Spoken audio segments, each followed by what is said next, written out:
সামনে রোববারই জামাই ষষ্ঠী, আর জামাইদের পাতে একটু অন্যরকম খাবার না থাকলে শাশুড়িদের মন খারাপ হবেই।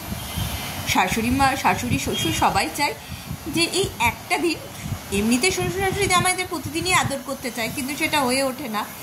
এই একটা দিন যেন তাদের পঞ্চব্যঞ্জন নিজের হাতে রান্না করে খাওয়ায়, পঞ্চব্যঞ্জন না হলেও যতটা সম্ভব, আর ইউনিক কিছু একটু রেসিপিগুলো খাই, যাতে জামাইও খুশি হয়ে যায়, শ্বশুর শাশুড়িও খুশি হয়ে যায়। নমস্কার, আমি মৈত্রী। আজকে জামাই ষষ্ঠীর স্পেশাল দুটো রেসিপি নিয়ে এসেছি। একটা হচ্ছে ভাপা আম দই, মিষ্টি আম দই। খেতে কিন্তু এটা দুর্দান্ত। শেষ পাতে যদি এরকম দই দেয়, জামাই তো সত্যি শাশুড়ি প্রশংসা করবে। তার জন্য আমি জল ঝরানো কিছুটা টক দই নিয়ে নিয়েছি। তার মধ্যে আমি দিয়ে দিয়েছি আমের পিউরি, আর তার সাথে দিয়ে দিয়েছি আমুলের মিঠাই মেড বা মিল্ক মেড। আপনারা চাইলে চিনি অ্যাড করতে পারেন, কিন্তু এখানে আর চিনি দেওয়ার প্রয়োজন পড়বে না, কারণ অতিরিক্ত মিষ্টি হয়ে যাবে। এমনিতেই সেদিন এত খাবার থাকে, তারপরে যদি অতিরিক্ত মিষ্টি হয়, জামাইয়েরই কিন্তু শরীরটা খারাপ হয়ে উঠবে। তাই আর না দিয়ে এটা এরকম দিলেই হয়ে যাবে, এই পরিমাণ দিলেই হয়ে যাবে। দিয়ে এটা ভালো মতন একটা স্মুথ ব্যাটার তৈরি করবো, যেন কোনো লাম্পস না থাকে, গোটা না থাকে। ব্যাস, এবার রেডি এটা। এরপর একটা পাত্র নিয়ে নেবো, ওটার মধ্যে একটা বাটার পেপার লাগিয়ে ওই ব্যাটারটা এর মধ্যে ঢেলে দেবো। এদিকে আমি কড়াইয়ের মধ্যে জল গরম করতে দিয়ে দিয়েছি একটা স্ট্যান্ড রেখে। এবার এই বাটিটা ফয়েল পেপার দিয়ে ভালো মতো মুখটা আটকে দেবো, যেন কোনো রকম ভেপার না ঢোকে, ভাপ না ঢোকে। এরপরে এটা আমি স্টিমে রেখে দেবো। মোটামুটি ধরুন আধ ঘন্টা থেকে 35 মিনিট আমি স্টিমে রেখেছি।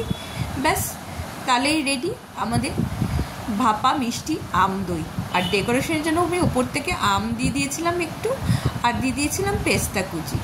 শেষ পাতে জামাইকে এইটা একবার খাইয়ে দেখুন, জামাই কিন্তু শাশুড়ির প্রশংসা অবশ্যই করবে, আর তার থেকেও ভীষণ খুশি হবে, যেটা সবচেয়ে শাশুড়িদের আনন্দ দেবে, যে জামাই খুশি হয়েছে খেয়ে। আর তার সাথে দই তো থাকবে, তার সাথে মিষ্টি না থাকলে কখনো হয় নাকি? মিষ্টি তো লাগবেই। আর দোকানে তো এখন অনেক রকমের মিষ্টি পাওয়া যায়, কিন্তু নিজের হাতে তৈরি করে মিষ্টি খাওয়ানোর কিন্তু মজাটাই আলাদা। যখন এতগুলো রান্না নিজের হাতেই করছি, তাহলে এই মিষ্টিটাই কেন বাদ যায়? টাইম একদমই লাগবে না, ভীষণ অল্প টাইমে হয়ে যাবে। তার জন্য আমের পিউরি তো আগেই রেডি করা আছে, আর তার সাথে আমি নিয়ে নিয়েছি কিছুটা পরিমাণ ছানা, আন্দাজ মতন চিনি আর পিউরিটা নিয়ে এটা ভালো মতো মেখে নিতে হবে। এই রেসিপিটা এত তাড়াতাড়ি হয় আর এত সুন্দর স্বাদের, দুর্দান্ত, যে বলার কথা নেই। ব্যাস, এটা ভালো মতন মাখা হয়ে গেলে আমি 10 টাকা দামের একটা প্যাকেট দুধ নিয়ে নিয়েছি, গুঁড়ো দুধ, যেটার টেস্টটা আরও এনহান্স করবে।